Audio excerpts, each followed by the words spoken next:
Le programme Art and Craft, c'est un programme de recherche international qui a été lancé à l'initiative de plusieurs écoles. Ça regroupe les écoles de Saint-Étienne, Bratislava, Porto, Tétouan, Montréal, Bruxelles. Cette semaine, elle est particulière parce qu'en fait, elle clôt une série de réunions France-École, je dirais. Celle-ci, c'est la dernière, donc elle se déroule à Saint-Étienne. Cette semaine, il y a plusieurs ateliers qui sont proposés aux étudiants.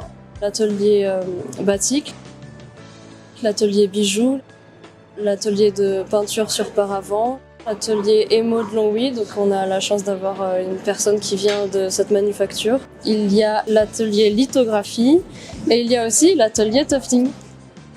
Là, c'est l'atelier sténopé, donc on va réaliser en technique ancienne la première technique d'appareil photo. Il y a eu quelques conférences qui ont beaucoup stimulé l'imagination, mais aussi créé des liens avec la tradition. Et nous allons organiser le 4 avril une exposition qui pourra présenter tous les projets qu'on a conçus ensemble.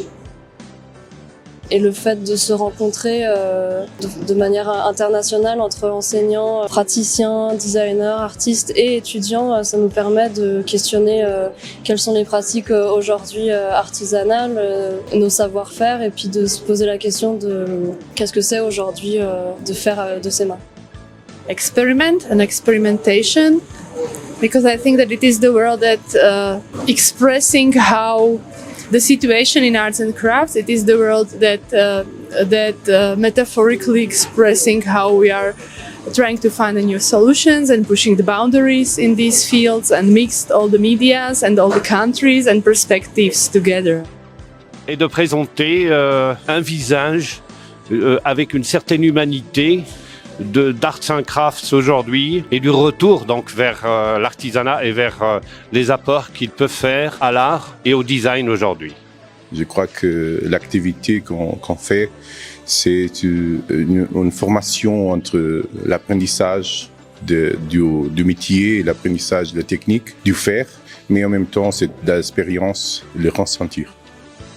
Ça nous permet, au-delà de tout ça, de réfléchir sur le sens de l'engagement de nos écoles d'art par rapport aux défis, notamment défis climatiques, défis d'engagement profond que nous devons mener.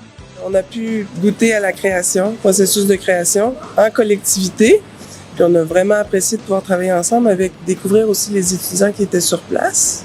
Où cette question du corps et du corps de l'artiste au travail a été vraiment engagée dans tout ce que vous avez pu proposer, de tout ce que nous avons réfléchi.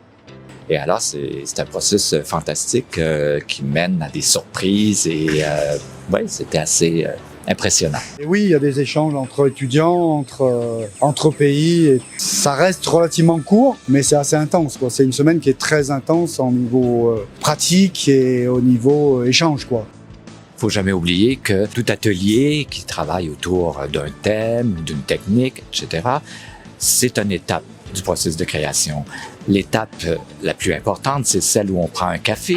Et là, ça, c'est vraiment intéressant. Toutes les discussions qui ont eu lieu en dehors de l'atelier sont toutes aussi importantes que l'atelier lui-même. Il y a eu ce sentiment qui a innervé toutes les rencontres des 6 écoles partout où nous avons été et qui a fait que les échanges ont toujours été très faciles, très constructifs, une forme de transversalité des échanges et des compétences et peut-être aussi aux promesses de collaborer d'une manière beaucoup plus constructive et beaucoup plus amicale